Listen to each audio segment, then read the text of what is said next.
Okay, thank you very much. This is big stuff, and we appreciate you being here.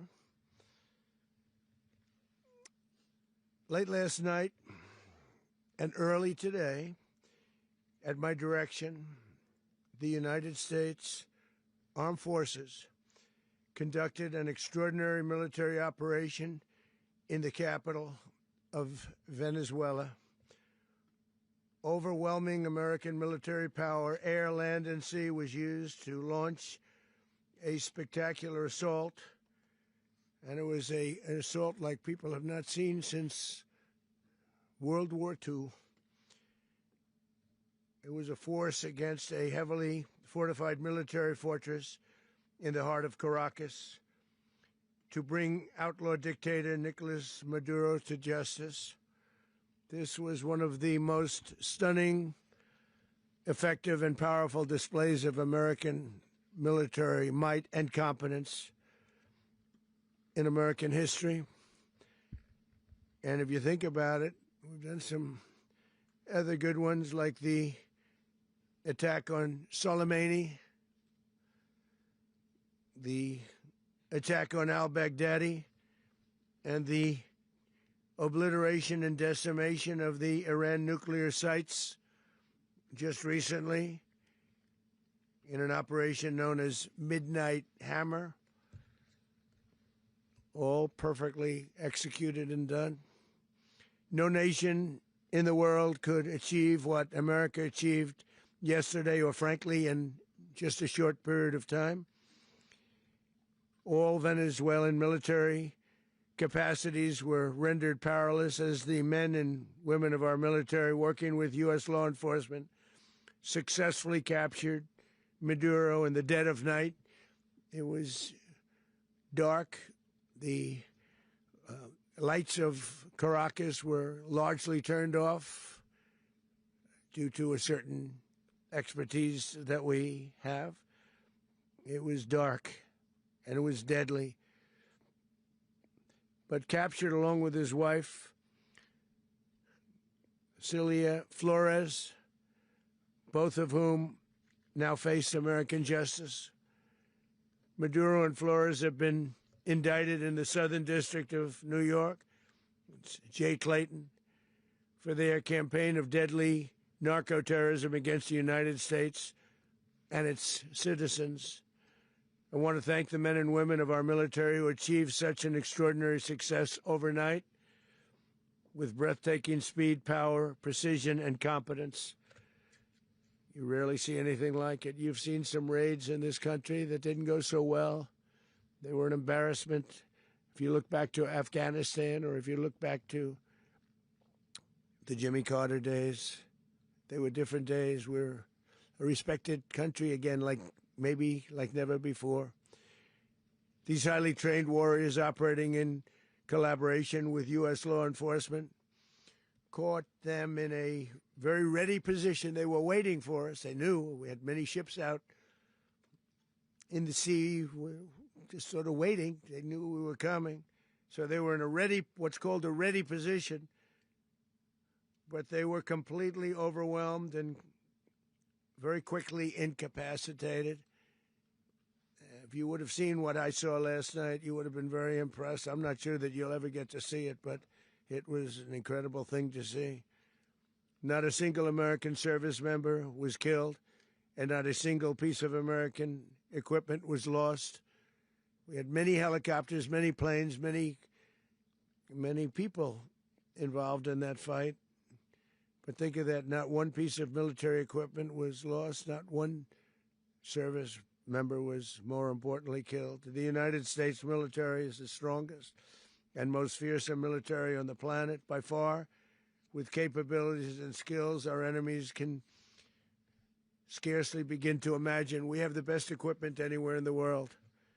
There's no equipment like what we have, and you see that even if you just look at the boats. You know, we've knocked out 97% of the drugs coming in by sea.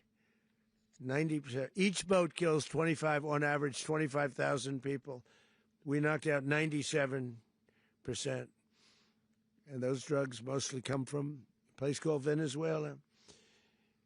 We're going to run the country until such time as we can do a safe, proper, and judicious transition. So we don't want to be involved with having somebody else get in, and we have the same situation that we had for the last long period of years. So we are going to run the country until such time as we can do a safe, proper, and judicious transition. And it has to be judicious because that's what we're all about. We want peace, liberty, and justice for the great people of Venezuela, and that includes many from Venezuela that are now living in the United States and want to go back to their country. It's their homeland. We can't take a chance that somebody else takes over Venezuela that doesn't have the good of the Venezuelan people in mind. We've had decades of that. We're not going to let that happen. We're there now, and what people don't understand, but they understand as I say this, we're there now, but we're going to stay until such time as the proper transition can take place. So we're going to stay until such time as we're going to run it, essentially, until such time as a proper transition can take place. As everyone knows, the oil business in Venezuela has been a bust, a total bust, for a long period of time. They were pumping almost nothing by comparison to what they could have been pumping and what could have taken place. We're going to have our very large United States oil companies, the biggest anywhere in the world, go in, spend billions of dollars, fix the badly broken infrastructure, the oil infrastructure, and start making money for the country. And we are ready to stage a second and much larger attack if we need to do so. So we were prepared to do a second wave if we needed to do so. We actually assumed that a second wave would be necessary, but now it's probably not. The first wave, if you'd like to call it that, the first attack was so successful, we probably don't have to do a second, but we're prepared to do a second wave, a much bigger wave, actually. This was pinpoint, but we have a much bigger wave that probably won't have to do. This partnership of Venezuela with the United States of America, a country that everybody wants to be involved with because of what we were able to do and accomplish, will make the people of Venezuela rich, independent, and safe. And it will also make the many, many people from Venezuela that are living in the United States extremely happy. They suffered. They suffered. So much was taken from them. They're not going to suffer anymore. The illegitimate dictator Maduro was the kingpin of a vast criminal network responsible for trafficking colossal amounts of deadly and illicit drugs into the United States.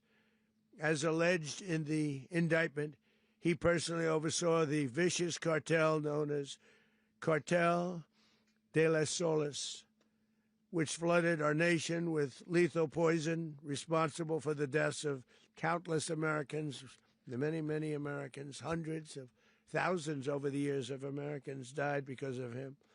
Maduro and his wife will soon face the full might of American justice and stand trial on American soil. Right now, they're on a ship they'll be heading to, ultimately, New York, and then a decision will be made, I assume, between New York and Miami or Florida. But we have people where the overwhelming evidence of their crimes will be presented in a court of law. And I've seen it. I've seen what we have. It's both horrible and breathtaking that something like this could have been allowed to take place. For many years after his term as president of Venezuela expired, Maduro remained in power and waged a ceaseless campaign of violence, terror, and subversion against the United States of America, threatening not only our people, but the stability of the entire region. and you all saw it, in addition to trafficking gigantic amounts of illegal drugs that inflicted untold suffering and human destruction all over the country, all over, in particular, the United States. Maduro sent savage and murderous gangs, including the bloodthirsty prison gang, Tren de Aragua, to terrorize American communities nationwide, and he did indeed. They were in Colorado. They took over apartment complexes. They cut the fingers off people if they called police. They were brutal, but they're not so brutal now. And I just have to congratulate our military, Pete and everybody, and our National Guard, because the job that they've done, whether it's in Washington, D.C., where we have a totally safe city, where it was one of the most unsafe cities anywhere in the world, frankly, and now we have no crime in Washington, D.C. We haven't had a killing. We had the terrorist attack a few weeks ago, a little bit of a different kind of a threat, but we haven't had a killing in a long period of time, 6, 7 months. We used to have two, on average, 2 a week in Washington, our capital. We don't have that anymore. The restaurants are opening. Everyone's happy. They're going, they're walking their daughters, they're walking their children, their wives. They walk to restaurants. Restaurants are opening all over Washington, D.C. So I want to thank the National Guard. I want to thank our military. And I want to thank law enforcement. It's been amazing. And they should do it with more cities. We're doing it, as you know, and we're doing it in Memphis, Tennessee right now, and crime is down. We've just sort of started a few weeks ago, but crime is down now 77%. And the governor of Louisiana called, great person, and he wanted us to help him, as you know, in a certain very nice part of Louisiana. And we have done that. And it was a rough section, and we have crime down. I understand it's down to almost nothing already after 2.5 weeks. New Orleans, it's down to almost nothing, and we've only been there for 2.5 weeks. Can't imagine why governors wouldn't want us to help. We also helped, as you know, in Chicago, and crime went down a little bit there. We did a very small help because we had no working ability with the governor. The governor was a disaster, and the mayor was a disaster, but it knocked down crime. But we're pulling out of there. When they need us, we'll know. You'll know. You'll be writing about it. And likewise, Los Angeles, where we saved Los Angeles early on, where the head of the police department made a statement that if the federal government didn't come in, we would have lost Los Angeles. That's long after the fires. That's when they had the riots in Los Angeles. We did a great job. Got no credit for it whatsoever, but that's okay. It doesn't matter. We don't need the credit. But we'll be pulling out when they need us. They'll call, or we'll go back if we have to. We'll go back. But we did a great job in various cities. But the place that we're very proud of is Washington, D.C., because it's our nation's capital. We took it from being a crime-ridden mess to being one of the safest cities in the country. But the gangs that they sent raped, tortured, and murdered American women and children. They were in all of the cities I mentioned, Tren de Aragua. And they were sent by Maduro to terrorize our people, and now Maduro will never again be able to threaten an American citizen or anybody from Venezuela. There will no longer be threats. For years, I've highlighted the stories of those innocent Americans whose lives were so heartlessly robbed by this Venezuelan terrorist organization. Really one of the worst. One of the worst, they say the worst.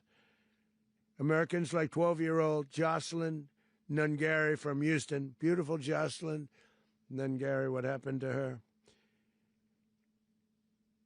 They, as you know, they kidnapped, assaulted, and murdered by Tren de Aragua animals. They murdered Jocelyn and left her dead under the bridge. There was a bridge that will never be the same to so many people after seeing what happened. As I've said many times, the Maduro regime emptied out their prisons, sent their worst and most violent monsters into the United States to steal American lives. And they came from mental institutions and insane asylums. They came from prisons and jails. The reason I say both, they sound similar. Actually, prisons a little bit more hostile, a little bit tougher. A mental institution isn't as tough as an insane asylum, but we got them both. They sent from their mental institutions. They sent from their jails, prisons. They were drug dealers. They were drug kingpins. They sent everybody bad into the United States, but no longer. And we have now a border where nobody gets through. In addition, Venezuela unilaterally seized and stole American oil, American assets, and American platforms, costing us billions and billions of dollars. They did this a while ago, but we never had a president that did anything about it. They took all of our property. It was our property. We built it.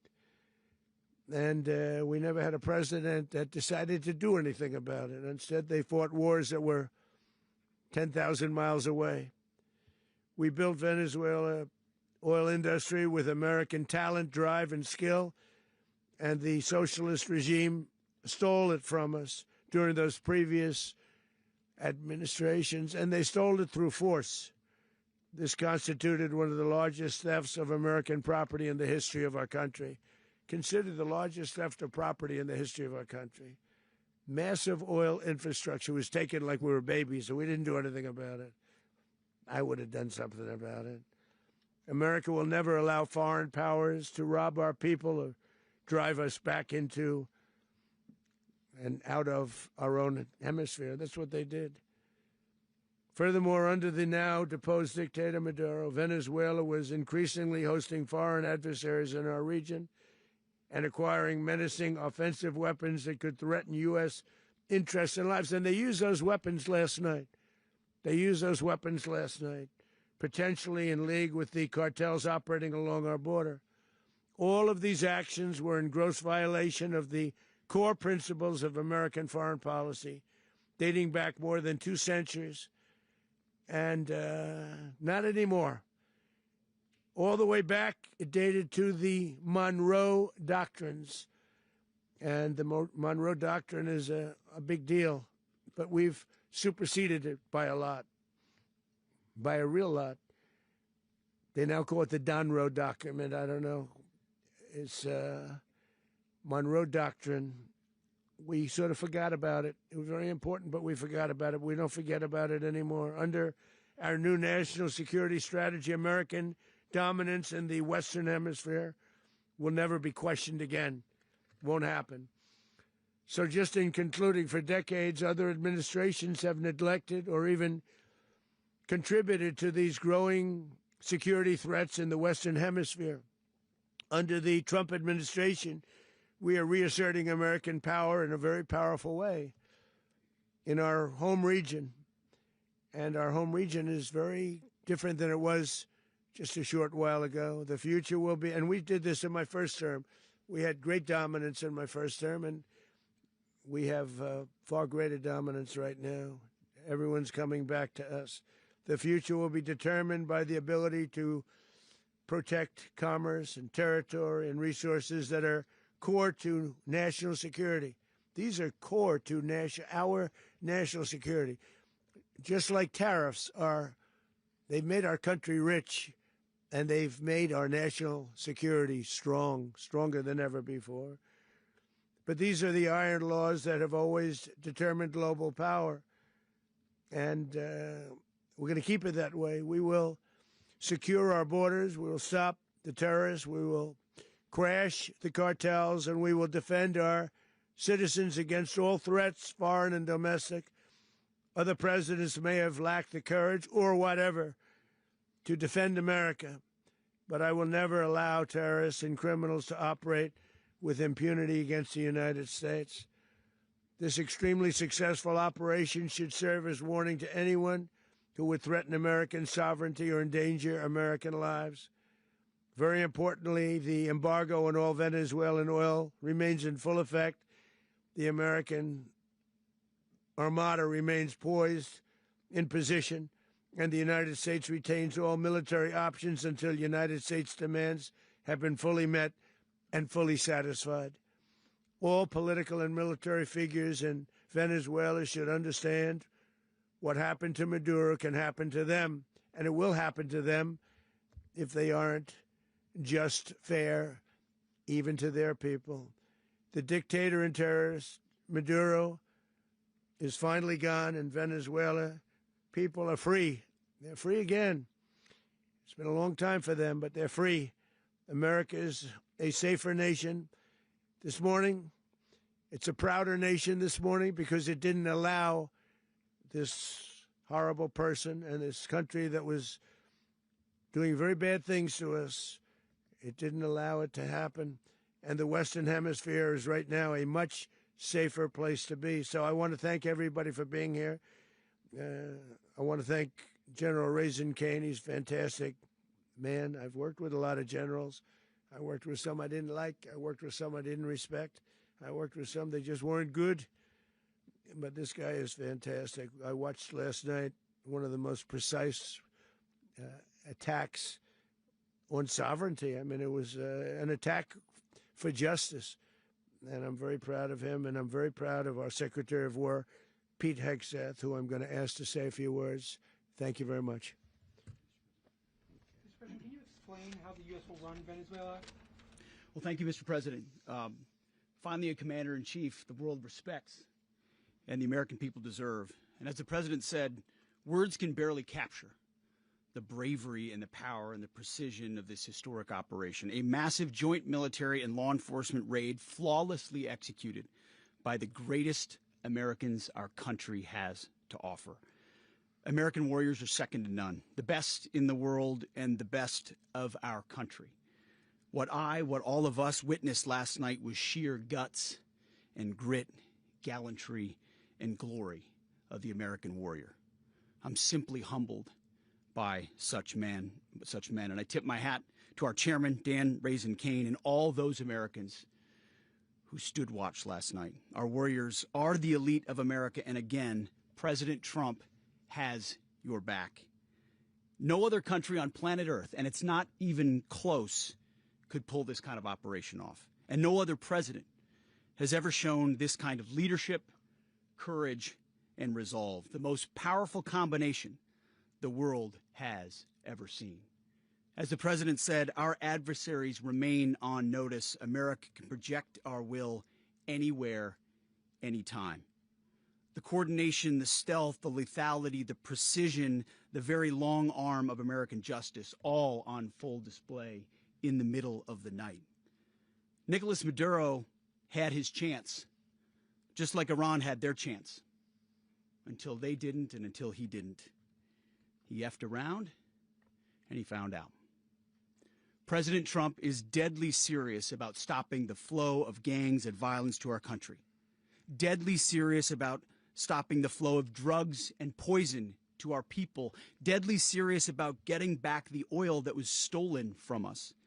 And deadly serious about reestablishing American deterrence and dominance in the Western Hemisphere. This is about the safety, security, freedom, and prosperity of the American people. This is America first. This is peace through strength. And the United States War Department is proud to help deliver it. Welcome to 2026, and under President Trump, America is back. I'd like to welcome now our chairman, Chairman Raisin Kane, to give a few more details about the operation. Mr. Chairman.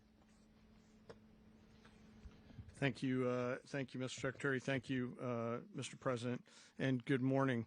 Last night, on the order of the President of the United States and in support of a request from the Department of Justice, as the President said, the United States military conducted an apprehension mission in Caracas, Venezuela, to bring to justice two indicted persons, Nicolas and Cecilia Maduro.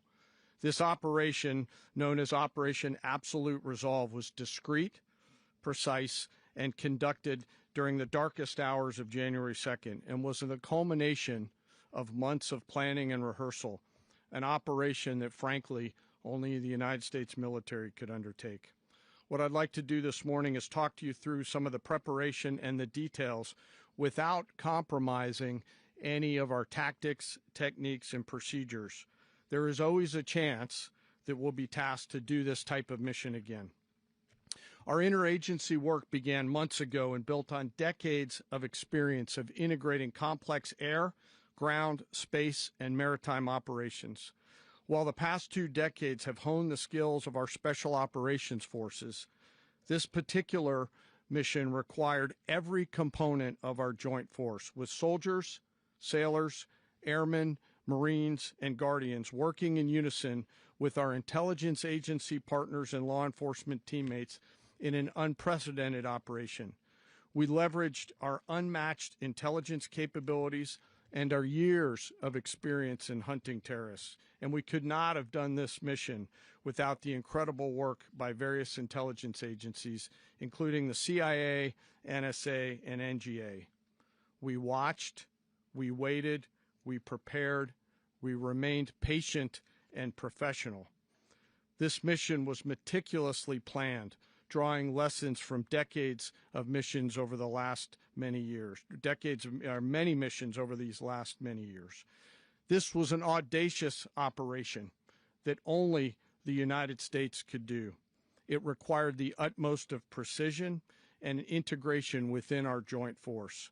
And the word integration does not explain the sheer complexity of such a mission. An extraction so precise it involved more than 150 aircraft launching across the Western Hemisphere in close coordination, all coming together in time and place to layer effects for a single purpose: to get an interdiction force into downtown Caracas while maintaining the element of tactical surprise. Failure of one component of this well-oiled machine would have endangered the entire mission, and failure is never an option for America's joint force. Those in the air over Caracas last night were willing to give their lives for those on the ground and in the helicopters. Let me talk a little bit about the preparation. After months of work by our intelligence teammates to find Maduro and understand how he moved, where he lived, where he traveled, what he ate, what he wore, what were his pets, in early December, our force was set pending a series of aligned events. Key was choosing the right day to minimize the potential for civilian harm and maximize the element of surprise, and minimize the harm to the indicted personnel so, as the President said, they could be brought to justice. And as the President said earlier today, weather in Venezuela is always a factor this time of the year. And over the weeks through Christmas and New Year's, the men and women of the United States military sat ready, patiently waiting for the right triggers to be met and the President to order us into action. Last night, the weather broke just enough, clearing a path that only the most skilled aviators in the world could maneuver through. Ocean, mountain, low cloud ceilings, but when tasked with a mission, this organization does not quit. At 10:46 p.m. Eastern Time last night, the President ordered the United States military to move forward with this mission. He said to us, and we appreciate it, Mr. President, good luck and Godspeed. And those words were transmitted to the entire joint force. Over the course of the night, aircraft began launching from 20 different bases on land and sea across the Western Hemisphere. In total, more than 150 aircraft, bombers, fighters, intelligence, reconnaissance, surveillance, rotary wing were in the air last night. Thousands and thousands of hours of experience were airborne. Our youngest crew member was 20, and our oldest crew member was 49, and there's simply no match for American military might. As the night began, the helicopters took off with the extraction force, which included law enforcement officers, and began their flight into Venezuela at 100 feet above the water. As they approached Venezuelan shores, the United States began layering different effects provided by Spacecom, Cybercom, and other members of the interagency to create a pathway. Overhead, those forces were protected by aircraft from the United States Marines, the United States Navy, the United States Air Force, and the Air National Guard.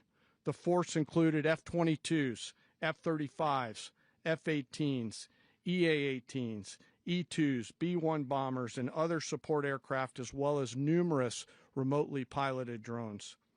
As the force began to approach Caracas, the Joint Air Component began dismantling and disabling the air defense systems in Venezuela, employing weapons to ensure the safe passage of the helicopters into the target area. The goal of our air component is, was, and always will be to protect the helicopters and the ground force and get them to the target and get them home. As the force crossed the last point of high terrain where they'd been hiding in the clutter, we assessed that we had maintained totally the element of surprise. As the helicopter force ingressed towards the objective at low level, we arrived at Maduro's compound at 1:01 a.m. Eastern Standard Time, or 2:01 a.m. Caracas local time, and the apprehension force descended into Maduro's compound and moved with speed, precision, and discipline towards their objective and isolated the area to ensure the safety and security of the ground force while apprehending the indicted persons. On arrival into the target area, the helicopters came under fire, and they replied with that fire with overwhelming force in self-defense. One of our aircraft was hit but remained flyable, and as the President said earlier today, all of our aircraft came home, and that aircraft remained flyable during the rest of the mission. As the operation unfolded at the compound, our air and ground intelligence teams provided real-time updates to the ground force, ensuring those forces could safely navigate the complex environment without unnecessary risk. The force remained protected by overhead tactical aviation. Maduro and his wife, both indicted, gave up and were taken into custody by the Department of Justice, assisted by our incredible U.S. military with professionalism and precision, with no loss of U.S. life. After securing the indicted persons, the force began to prep for departure. Helicopters were called in to exfiltrate the extraction force, while fighter aircraft and remotely piloted aircraft provided overhead coverage and suppressive fire. There were multiple self-defense engagements as the force began to withdraw out of Venezuela. The force successfully exfiltrated and returned to their afloat launch bases, and the force was over the water at 3:29 a.m. Eastern Standard Time with indicted persons on board. And both Maduro and his wife were embarked aboard the USS Iwo Jima. In closing, what we've witnessed today is a powerful demonstration of America's joint force. We think, we develop, we train, we rehearse, we debrief, we rehearse again and again, not to get it right, but to ensure that we cannot get it wrong. Our jobs are to integrate combat power so when the order comes, we can deliver overwhelming force at the time and the place of our choosing against any foe anywhere in the world. I am immensely proud today of our joint force and filled with gratitude to represent them here today. There is simply no mission too difficult for these incredible professionals and the families that stand by them and support them. As we stand here this morning, our forces remain in the region at a high state of readiness, prepared to project power, defend themselves, and our interests in the region. This operation is a testament to the dedication and unwavering commitment to justice and our resolve to hold accountable those who threaten peace and stability. In closing, I want to express my heartfelt gratitude to the brave men and women who executed this mission. Their courage and tireless commitment to our nation are what makes us strong. Thank you, Mr. Secretary, and thank you, Mr. President. Well, I don't have much to add to what you've heard now, other than the following points. Nicolas Maduro was indicted in 2020 in the United States. He is not the legitimate president of Venezuela. That's not just us saying it. The first Trump administration, the Biden administration, the second Trump administration, none of those three recognized him. He's not recognized by the European Union and multiple countries around the world. He is a fugitive of American justice with a $50 million reward, which I guess we saved $50 million. And make sure. yeah, exactly. But don't let anybody claim it. Nobody deserves it but us. But I want to be clear about one thing. Nicolas Maduro had multiple opportunities to avoid this. He was provided multiple very, very, very generous offers and chose instead to act like a wild man, chose instead to play around. And the result is what we saw tonight. The other message here is the following. You have a guy, like many people around the world, they like to play games. You have a guy who decides he's going to invite Iran into his country, is going to, do the confiscation of American oil companies, is going to flood our country with gang members, is going to take Americans prisoner and try to hold them for hostage and trade them like he was able to do with the Biden administration. Basically likes to play games all this time and thinks nothing's going to happen. And I hope what people now understand is that we have a president. The 47th president of the United States is not a game player. When he tells you that he's going to do something, when tells you he's going to address a problem, he means it. He actions it. I can tell you, I've watched this process now for 14, 15 years, been around it. Everybody talks. I'm going to do this. I'm going to do that. When I get there, we're going to do this. We're going to take. This is a president of action. Like, I don't understand yet how they haven't figured this out. And now, if you don't know, now you know. Because this is the way it's going to play out. And I think people need to understand that this is not a president that just talks and does letters and press conferences. And, if he says he's serious about something, he means it. And this is something that was a direct threat to the national interest of the United States, and the president addressed it. There's a president of peace, by the way. I told you what I just said earlier. This guy had multiple opportunities to find his way somewhere else and figure out another. He could have been living somewhere else right now very happy, but instead he wanted to play big boy. And so now, he's got other sets of problems on his hands. And but I think the message here should be for the world. Look, the president doesn't go out looking for people to pick fights with. He's not generally wants to get along with everybody. We'll talk and meet with anybody, but don't play games. Don't play games with this president's in office, because it's not going to turn out well. And so I hope that I guess that lesson was learned last night, and we hope it'll be instructive moving forward. Is that a message for Cuba? Mr. President. Mr. President. Mr. President. Mr. President. You said that the U.S. is going to run Venezuela. So who's in power right now? Well, we're going to be running it with a group, and we're going to make sure it's run properly. We're going to rebuild the oil infrastructure, which will cost billions of dollars. It'll be paid for by the oil companies directly. They will be reimbursed for what they're doing, but that's going to be paid. And we're going to get the oil flowing the way it should be. As you know, it was just a minor flow. It was actually a minor flow for what they have. But we're going to run it properly, and we're going to make sure the people of Venezuela are taken care of.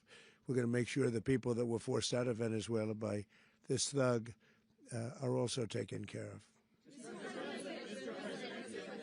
Mr. President, does the U.S. running the country mean that U.S. troops will be on the ground? How will that work? Well, they always say boots on the ground. So we're not afraid of boots on the ground if we have to have. We had boots on the ground last night at a very high level, actually. We're not afraid of it. We don't mind saying it. But we're going to make sure that that country is run properly. We're not doing this in vain. This is a very dangerous attack. This is an attack that could have gone very, very badly. Could have gone very badly. We could have lost a lot of people last night. We could have lost a lot of dignity. We could have lost a lot of equipment. The equipment is less important, but we could have lost a lot. And we're going to make sure that this is proper. We're there now. We're ready to go again if we have to. We're going to run the country right. It's going to be run very judiciously, very fairly. It's going to make a lot of money. We're going to give money to the people. We're going to reimburse people that were taken advantage of. We're going to take care of everybody. It's very important. We couldn't let them get away with it. They stole our oil. We built that whole industry there, and they just took it over like we were nothing. And we had a president that decided not to do anything about it. So we did something about it. We're late, but we did something about it. Yeah, please. President, can you explain the exact mechanism by which you're going to run the country? Are you going to designate a U.S. official to coordinate? Yes, it's all being done right now. We're designating people. We're talking to people. We're designating various people, and we're going to let you know who those people are. That would run Venezuela. Well, it's largely going to be, for a period of time, the people that are standing right behind me. We're going to be running it. We're going to be bringing it back. It's a dead, I talk about a dead country. A year and a half ago, we were a dead country. Now we're the hottest country anywhere in the world. We're a country doing better than any country anywhere in the world. And it required leadership. Venezuela has a lot of bad people in there, a lot of bad people that shouldn't be leading. We're not going to take a chance that one of those people take over for Maduro. So you can look at, and others, we have fantastic people, including people in the military. So we're going to have a group of people running it until such time as it can be put back on track, make a lot of money for the people, and give people a great way of life, and also reimbursement for people in our country that were forced out of Venezuela. Rubio would be... You said earlier today that you weren't going to back Machado to come back and be the opposition leader in your Fox and Friends interview. And then you also mentioned the vice president of Venezuela. Are you going to work with the vice president of Venezuela, or how do you foresee the relationship going? I understand she was just sworn in, but she was, as you know, picked by Maduro. So Marco's working on that directly. He just had a conversation with her, and she's essentially willing to do what we think is necessary to make Venezuela great again. Very simple. Mr. President, Colombian President Gustavo Petro, a couple weeks ago, he said he's got to watch his ass.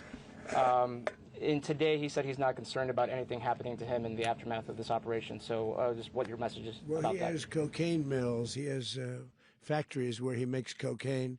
And, yeah, I think I stick by my first statement. He's making cocaine. They're sending it into the United States. So he does have to watch his ass. Mr. President, did you notify any members of Congress in advance? Marco, do you want to talk about that? Because you were involved in it. Sure. We call members of Congress immediately after. This was not the kind of mission that you can do congressional notification on. It was a trigger-based mission in which conditions had to be met night after night. We watched and monitored that for a number of days. So it's just simply not the kind of mission you can call people and say, hey, we may do this at some point in the next 15 days. But it's largely a law enforcement function. Remember, at the end of the day, at its core, this was an arrest of 2 indicted fugitives of American justice, and the Department of War supported the Department of Justice in that job. Now, there are broader policy implications here, but it's just not the kind of mission that you can pre-notify because it endangers the mission. Plus, if I could add one thing to that, Congress has a tendency to leak. This would not be good. If they leaked, General, I think it would have been maybe a very different result. But I have to say, they knew we were coming at some point, you know. We had a lot of ships out there. They sort of knew we were coming. We went there. But Congress will leak, and we don't want leakers. Mr. President, you were one of the only people to watch this all play out live. What was Maduro doing when the U.S. forces entered what I assume would be his home? And also, was there any point where the U.S. was considering if Maduro pushed back or resisted killing Maduro? It could have happened. It could have happened. He was trying to get into a safe place. You know what a safe place is, all steel. And he wasn't able to make it to the door because our guys were so fast. They went through the opposition so fast. And there was a lot of opposition. You know, people were wondering, do we get them by surprise? Sort of surprised, but they were waiting for something. It was a lot of opposition. There was a lot of gunfire. You saw some of it today. But he was trying to get to a safe place, which wasn't safe because we would have had the door blown up in about 47 seconds, they say on average, regardless of how thick the steel was. It was a very thick door. It was a very heavy door, but he was unable to get to that door. He made it to the door. He was unable to close it. Go ahead, finish. Where is Maduro going to be in the time being right now? Do you know his exact whereabouts? Well, eventually, ultimately, in the near future, he's going to be brought to New York. And where is he going to be held? Where is he going to be held in New York? Do you know? That's going to be up to the officials that do these things. Mr. President, the U.S. has something of a mixed track record of ousting dictators without necessarily a plan for what comes afterwards. Did that weigh on your decision? Well, that's when we had different presidents, but with me, that's not true. With me, we've had a perfect track record of winning. We win a lot, and we win. If you look at Soleimani, you look at al-Baghdadi, you look at the Midnight Hammer. Midnight Hammer was incredible. Right now, you wouldn't have peace in the Middle East. We have essentially peace in the Middle East because of that. If we weren't successful with Midnight Hammer, you wouldn't have peace in the Middle East. So, with me, you've had a lot of victory. You've had only victories. You've had no losses. Yeah. President, how long do you expect the U.S. to run Venezuela, and how soon do you want Venezuelan people to hold elections? So I'd like to do it quickly, but it takes a period of time. You know, we're rebuilding. We have to rebuild their whole infrastructure. The infrastructure is rotted. it's actually very dangerous. It's blow-up territory. Oil is very dangerous. It's a very dangerous thing to take out of the ground. It can kill a lot of people. It has killed a lot of people doing just that. The infrastructure is old. It's rotted. Much of it is stuff that we put there 25 years ago, and we're going to be replacing it. And we're going to take a lot of money out so that we can take care of the country. Yeah. Are you saying that Secretary Rubio and Mr. President, China, Russia, and Iran have interests in Venezuela. How does this operation affect your relationships with them when it comes to the oil and the drugs? In terms of China and Russia, Russia when we get things straightened out. But in terms of other countries that want oil, we're in the oil business. We're going to sell it to them. We're not going to say we're not going to give it to them. In other words, we'll be selling oil probably in much larger doses because they couldn't produce very much because their infrastructure was so bad. So we'll be selling large amounts of oil to other countries, many of whom are using it now, but I would say many more will come. Are you saying, Mr. President, are you saying that, Mr. President, are you saying that, Mr. President, thank you. What is your message to the people of Venezuela today? Of course, the civilian population specifically, they have a lot of questions. What is your message to the people of Venezuela? That you're going to have peace, justice. You're going to have some of the riches that you should have had for a long period of time. It was stolen from you. But you're going to have peace and you're going to have safety. You're going to have justice. You're going to have a country. You're going to have a real country. You're going to have potentially a great country. You know, if you go back 20 years, maybe even a little longer ago, that was a great country. And they destroyed it. Remember I said that if we lose this election, the United States will be Venezuela on steroids. That's what would have happened. Had we lost the election, the 2024 election, we suffered so badly when you look at the border from 2020.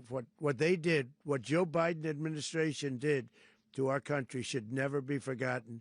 But if we had to go through another year of that, we wouldn't have. We would be exactly where Venezuela was in terms. I used to say, if they win, we're going to be Venezuela on steroids, and that's what would have happened. President, thank you. Are you saying that Secretary Hegseth and Rubio are going to be running Venezuela, and will you be sending in U.S. military troops to provide? They're going to be a team that's working with the people of Venezuela to make sure that we have Venezuela right. Because for us to just leave, who's going to take over? I mean, there is nobody to take over. You have a vice president who's been appointed by Maduro. And right now she's the vice president, and she's, I guess, the president. She was sworn in as president just a little while ago. She had a long conversation with Marco, and she said, we'll do whatever you need. I think she was quite gracious, but she really doesn't have a choice. We're going to have this done right. We're not going to just do this with Maduro, then leave like everybody else, leave and say, let it go to hell. If we just left, it has zero chance of ever coming back. We'll run it properly. We'll run it professionally. We'll have the greatest oil companies in the world go in and invest billions and billions of dollars and take out money, use that money in Venezuela. And the biggest beneficiary are going to be the people of Venezuela. And also, I can't stress this strongly enough, the people that got thrown out of Venezuela that are now in the United States. And frankly, some want to stay and some probably want to go back. Yeah. In the country, and were any of the detained Americans? Well, right now they're very protected because nobody's going to mess with us. They're very protected. The people of, and we let them know that you better not touch one of them. Are you concerned that bad elements of the Maduro regime will remain in place? Well, we know who they are. We're on them, and they're acting much differently now than they would have acted 2 days ago. Okay, wait, behind you, please. Mr. President, why is running a country in South America America first? Well, I think it is because we want to surround ourselves with good neighbors. We want to surround ourselves with stability. We want to surround ourselves with energy. We have tremendous energy in that country. It's very important that we protect it. We need that for ourselves. We need that for the world. And we want to make sure we can protect it. Yes, sir. Please, go ahead. Yeah, is there a message here for Cuba and Diaz-Canel? Well, Cuba is an interesting case. Cuba is, not doing very well right now. That system has not been a very good one for Cuba. The people there have suffered for many, many years. And I think Cuba is going to be something we'll end up talking about because Cuba is a failing nation right now, very badly failing nation. And we want to help the people. It's very similar in the sense that we want to help the people in Cuba, but we want to also help the people that were forced out of Cuba and living in this country. Do you want to say something about that, Marco, please? Well, I mean, I just gave you a statement a few minutes ago about, you know, when the president speaks, you should take him seriously. Suffice it to say, you know, Cuba is a disaster. It's run by incompetent, senile men, and in some cases, not senile, but incompetent nonetheless. It has no economy. It's in total collapse. And by the way, you know, they were, you know, all of the guards that helped protect Maduro, this is well known, their whole spy agency, all that were full of Cubans. I mean, they basically, it's amazing. This poor island took over Venezuela in some cases. One of the biggest problems that Venezuelans have is they have to declare independence from Cuba that tried to basically colonize it from a security standpoint. So, yeah, look, if I lived in Havana and I was in the government, I'd be concerned, at least a little bit. Cutting off the oil flow to Cuba from Venezuela? Well, the president already announced a week ago that anything that's sanctioned, it's sanctioned oil, it's not going to be allowed to get there. So that's a pre-existing. Mr. President. The answer is yes. Is Yes. the U.S. aware of the location of opposition leader Machado, and have you been in contact with her? No, we haven't. No, we haven't.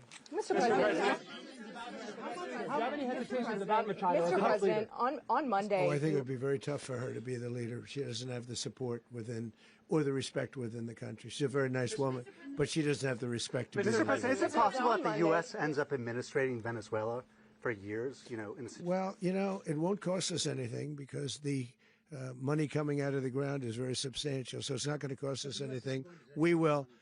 Well, we want safety there. We want to be surrounded by countries that aren't housing all of our enemies all over the world. That's what was happening, and you don't want to have that.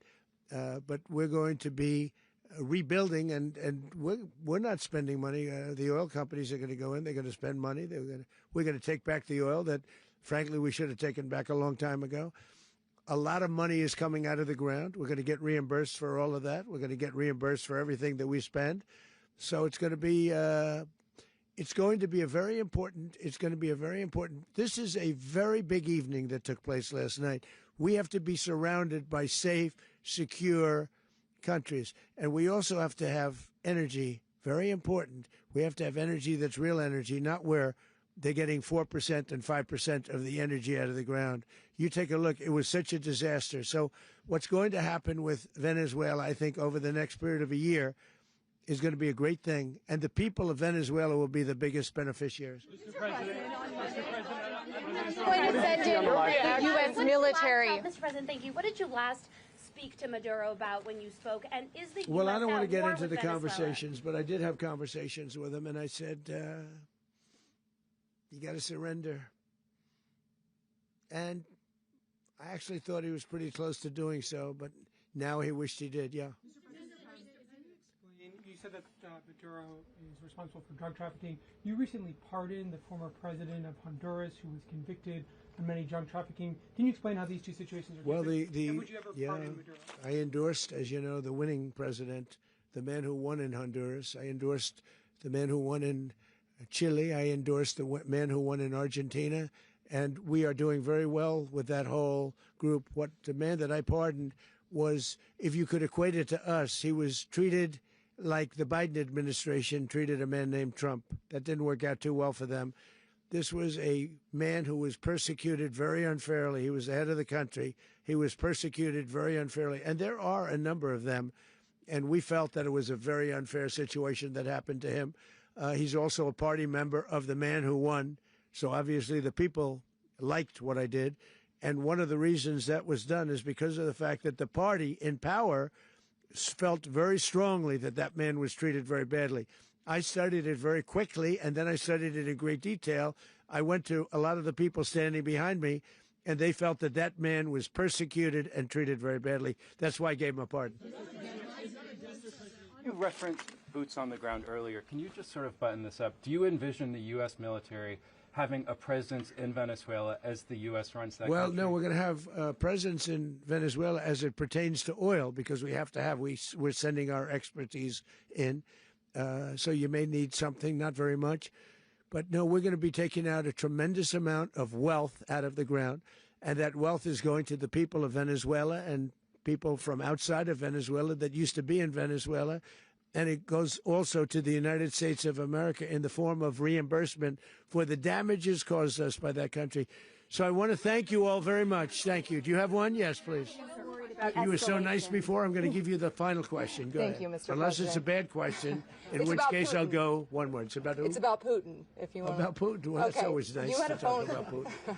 You had a phone call with him Yeah. on Monday. Did he talk at all about Maduro? Did y'all talk about this? No, we didn't. And We then- never spoke about Maduro. Are you mad at him right now? I mean, there's this I'm not intelligence. thrilled with Putin. I'm not thrilled with Putin. He's killing too many people. I thought that would be so. I settled 8 1/4 war. You know what the 1/4 was? Thailand and Cambodia. I did it again. They broke out, and I did it in about 5 hours, and I settled it. I'm giving myself 1/4, so I'm up to now 8 1/4. In other words, I settled the war, but then they broke out. They had a pretty bad breakout over the last 4 days. I got them to go back to peace.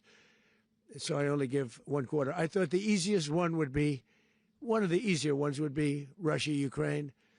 It's not. And they both have done some pretty bad things. And look, that's Biden's war. That's not my war.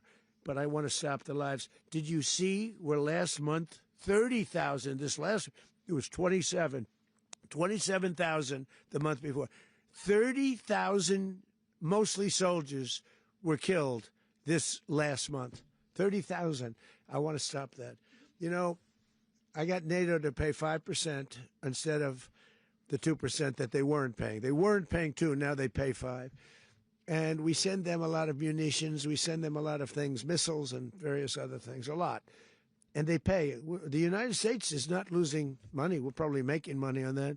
It's the last thing I care about. I just want to stop all those people. We're losing 25, 30,000 human beings that come from 2 places that are very far away.